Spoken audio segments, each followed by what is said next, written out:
Hi boys and girls, welcome to today's Read Aloud. Today we're going to read a story about butterflies. And I wanted to read the story today because Mrs. Feisner is giving us a great experience learning how caterpillars turn into butterflies. And my story today is called Waiting for Wings by Lois Ehlert. Let's get started. Waiting for Wings by Lois Ehlert.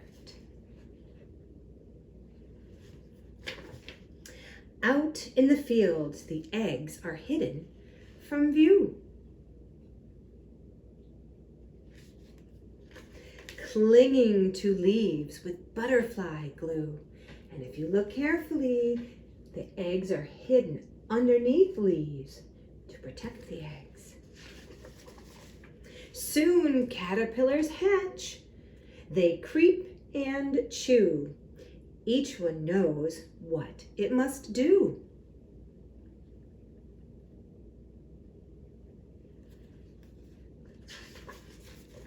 Find a place where winds don't blow.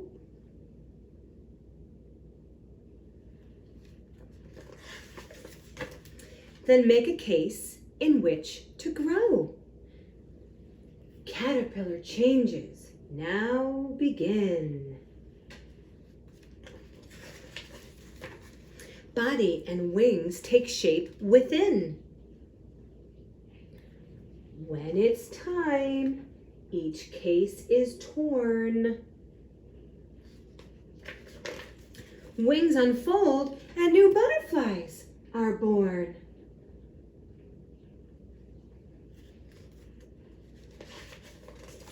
They pump their wings and get ready to fly.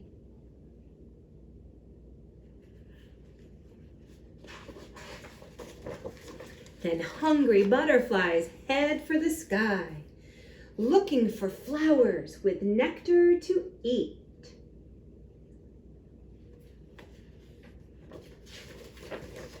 They catch a whiff of something sweet. They follow that fragrant scent of perfume.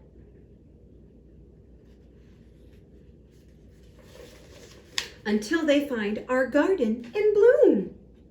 We've been waiting for wings.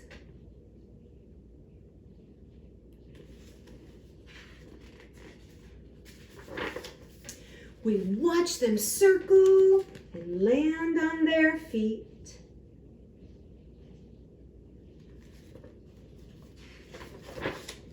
Unroll their tongues and begin to eat. They dip and sip.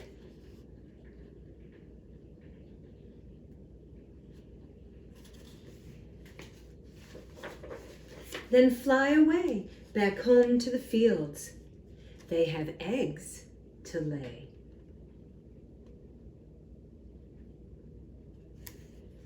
Now this book is pretty interesting because it has lots of pictures of all of the different ways butterflies might look out in the wild. And today I thought we could make some butterflies ourselves that you can attach to something and they can fly. There's just a little clothespin on the back. So I'm going to show you the ones that I made, and then I'm going to show you how to get started so that maybe you could make some of your own at home. So this is one of my butterflies that I made.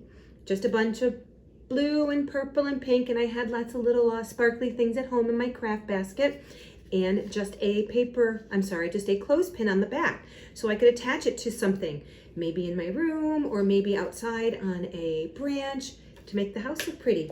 Then I made this one that had some orange and some red hearts on it. And then I made this one because I was really inspired by the book, and I thought, I wonder if this is what our butterflies will look like when they hatch. So let's go ahead and talk about how to get started making your butterfly. Now, I'm running out of white construction paper, so I have to use pink, but that's okay. It's just going to be very colorful. So I take a piece of construction paper and I just fold it in half. Now I'm going to have to turn around to do this because I can't do this backwards. So what I'm going to do is I'm going to draw kind of a backwards B on the paper and then cut it and it will turn into the butterfly. So the top part of the butterfly wings is kind of like part of an oval, and then I'm gonna go in and make the bottom. So it should look somewhat like this. It kind of looks like a 3, okay? The top part of the butterfly is a little bit smaller and the bottom part of the butterfly is a little bit bigger.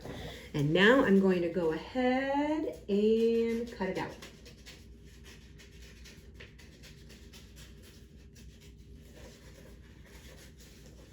And let's get the top part cut out.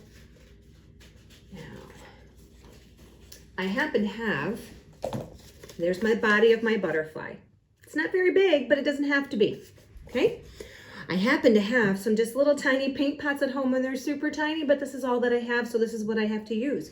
You don't have to use paint. You could use markers or crayons or colored pencils, whatever you've got at home. This is really just a craft to do whatever you've got at home. And to start working on my butterfly, I'm going to use a Q-tip. I don't have a lot of different paintbrushes, but I have a lot of Q-tips. So I thought I could use Q-tips today.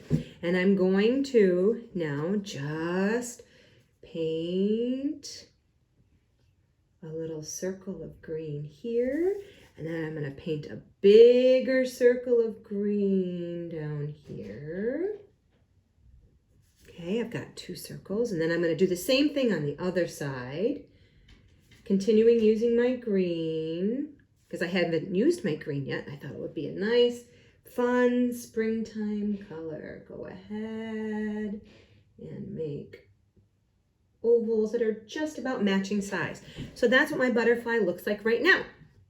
Now I'm going to use some sunny yellow, because yellow is such a friendly color, and I'm going to get another Q-tip.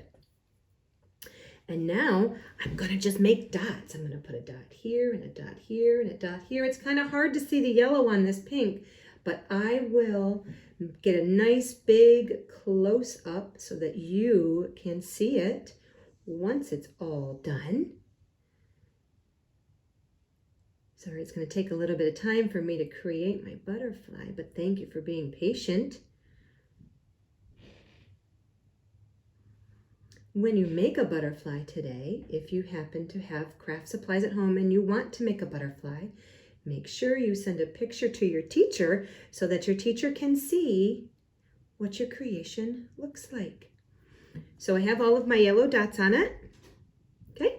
And now I happen to have a whole bunch of these little sparkly things, and I'm going to glue some of those right onto my butterfly. And I'll show you what it looks like in just a second, because I can't turn the camera around, and I'm so sorry that I can't, but I can't. I'm going to just stick a couple of these super sparkly. They're just ones that I happen to have in my craft bin at home, luckily. But if you don't have any sparkly things, you can use things like beans or buttons. I really wanted to use some buttons. I just didn't happen to have any in the house. You could use little pebbles outside. And now, if you look closely, you can see all my sparkly things are right on my butterfly. And now I'm going to glue my clip to the back, and then my butterfly is ready to dry. And then tomorrow, I can use my butterfly and hang it outside. So I hope you have fun making your own paper butterflies at home, boys and girls. Thanks for watching. Bye-bye.